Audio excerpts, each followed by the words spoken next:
जरा सोचिए, उन लोगों के बारे में हम आखिर जानते क्या हैं जो हजारों साल पहले जीते थे, जब ना कोई फोटो थी, ना वीडियो, कुछ भी नहीं था।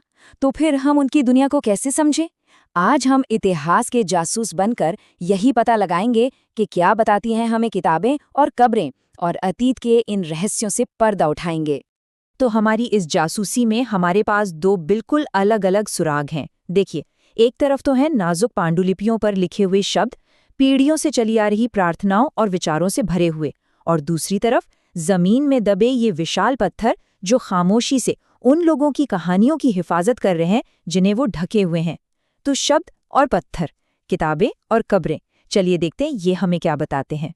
चलिए, अपनी जासूसी शुरू करते हैं पहले सुराग से, यानी शब्दों से। और ये शब्द हमें मिलते हैं वेदों में, जो भारत के सबसे पुराने ग्रंथों में से एक हैं। देखते हैं ये किताबें क्या राज खोलती हैं। तो आखिर ये वेद हैं क्या? असल में ये दुनिया की सबसे पुरानी किताबों में से हैं तो ये 4 वेद, लेकिन हमारी आज की कहानी का जो हीरो है वो है सबसे पुराना वेद, ऋग्वेद। हमारी सारी खोज यहीं से शुरू होगी। और जब हम कहते हैं पुराना, तो हमारा मतलब है बहुत ही पुराना। सोचिए, ऋग्वेद की रचना आज से लगभग 3,500 साल पहले हुई थी। और सबसे हैरान करने वाली बात जानते हैं क्या है? इसे लिखने से भी पहले सदियों तक इसे सिर्फ सुनकर और बोलकर ही एक पीढ़ी से दूसरी पीढ़ी तक पहुंचाया गया था। कमाल है ना? अच्छा, ऋग्वेद कोई कहानी की किताब नहीं है। इसमें 1,000 से भी ज्यादा प्रार्थनाएं हैं जिन्हें सूक्त कहा जाता है। सूक्त का मतलब होता है अच्छी तरह से बोला गया। ये अलग अलग देवी देवताओं की तारीफ में रचे गए भजन हैं। इन हजारों भजनों में 3 देवता बार बार सामने आते हैं। पहले हैं अग्नि, यानी आग के देवता। दूसरे हैं इंद्र, जो एक बहुत बड़े योद्धा देवता थे। और तीसरे हैं सोम, जो दरअसल एक खास पौधे का नाम है जिससे एक पवित्र पेय बनाया जाता था। अब सवाल यह है कि इतिहासकार इन प्रार्थनाओं से जानकारी निकालते कैसे हैं? जरा इस भजन को देखिए। ये एक ऋषि और 2 नदियों के बीच की बातचीत है। इससे हमें क्या पता चलता है? इससे ये पता चलता है कि उस समय नदियां कितनी जरूरी थी और लोग आने जाने के लिए घोड़ों और रथों का इस्तेमाल करते थे। देखा, हर शब्द में एक सुराग छिपा है। ये किताबें हमें उस समय के समाज के बारे में भी बहुत कुछ बताती हैं। उस वक्त समाज में मुख्य रूप से 2 तरह के लोग थे, पुरोहित या ब्राह्मण जो पूजा पाठ करवाते थे, और राजा। लेकिन एक मिनट, ये राजा आज के राजाओं जैसे बिल्कुल नहीं थे। ना तो उनके कोई बड़े बड़े महल थे, ना कोई बड़ी सेना, और वो कोई टैक्स भी नहीं लेते थे। वो तो बस एक तरह से बहादुर योद्धा होते थे जिन्हें लोग अपना नेता चुन लेते थे।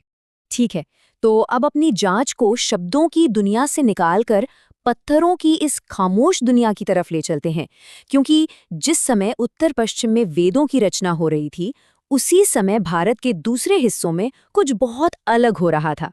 इन्हें कहते हैं महापाषाण, जिसका मतलब है बड़े पत्थर।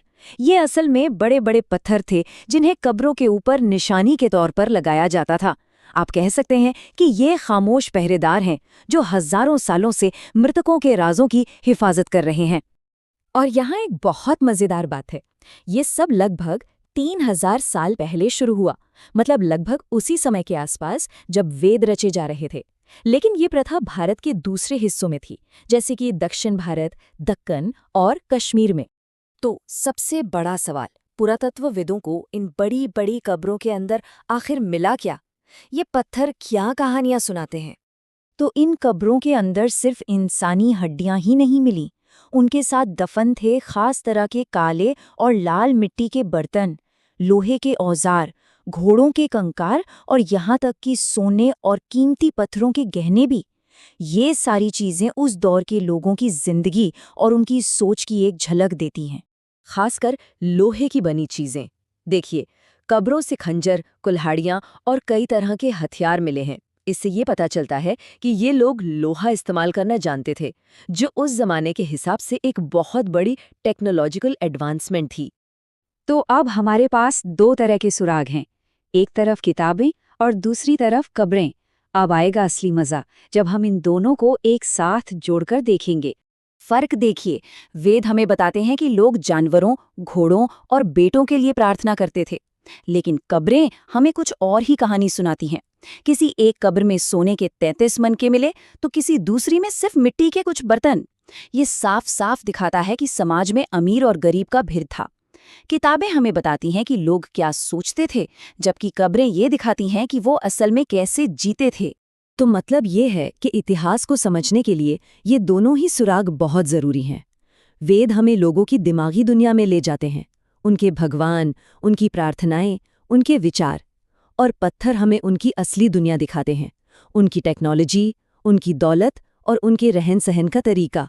तो इस पूरी जासूसी से हम सीखते क्या हैं? इसका निचोड़ क्या है? सबक ये है कि इतिहास बस एक कहानी नहीं है। अतीत की पूरी तस्वीर बनाने के लिए हमें हर तरह के सबूतों को एक साथ जोड़ना पड़ता है। किताबें बताती हैं कि लोग क्या सोचते थे और कब्रें दिखाती हैं कि वो क्या करते थे। दोनों मिलकर ही इतिहास को पूरा करते हैं। और ये हमें एक सवाल के साथ छोड़ जाता है। अगर एक ही दौर की एक किताब और एक कब्र इतनी अलग अलग कहानियां बता सकती हैं, तो जरा सोचिए, अतीत की और कितनी कहानियां हैं जो अभी भी जमीन के नीचे दबी हुई हैं, खोजे जाने का इंतजार कर रही हैं। कहानी कभी खत्म नहीं होती।